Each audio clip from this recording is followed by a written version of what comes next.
Hi everybody and welcome to this special London session update with myself, Kathleen Brooks, on Wednesday the 3rd of July 2013.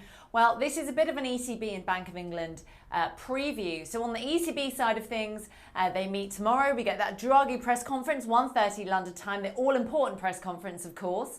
And overall, no policy change expected, rates expected to remain on hold.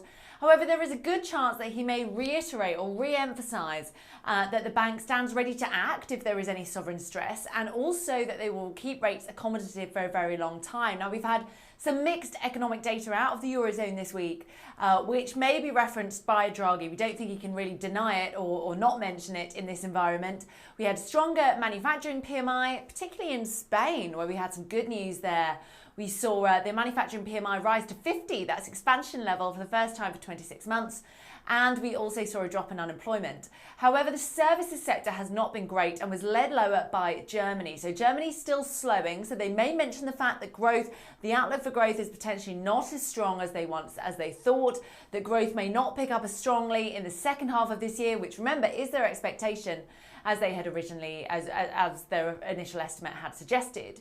But there's another more pressing problem which we think they will address, and that is Portugal. Portugal's government looks like it's about to collapse. Its bond yields have shot higher in the last 24 hours when two finance ministers have resigned this week alone. We saw the 10-year yield actually rise to 8%, above 8% today, the highest level since November last year, after rising 160 basis points. Now, it has come back from there, but it's still very, very close, about 7.75% at the time of recording. Let's just take a look at what that's done with the euro. As you can see, as the yields have moved higher, the euro has fallen quite sharply. It's well below that 130 level, and it's currently testing the air below the bottom of the daily Ichimoku cloud at 129.60. Remember, below there is a technical downtrend.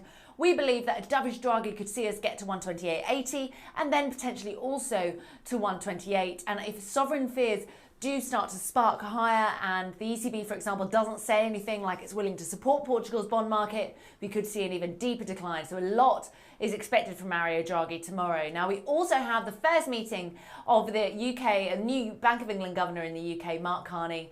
His meeting takes place tomorrow. It concludes at 12 o'clock, and it may end up being a bit of a damp squib. We don't necessarily think that Carney will or that the Bank of England will do anything. They're not expected to announce any new asset purchases or any change in interest rates, and that means that we won't hear from them. So we won't hear from them until we get the minutes on the 17th of July. But as you can see in this chart in front of you, the pound has been doing very well. It's had a strong push higher. That comes after some very good service sector PMI raised to its highest level for more than 2 years earlier today. A very, very strong reading. We also had a better reading than expected for manufacturing sector PMI as well. So that's really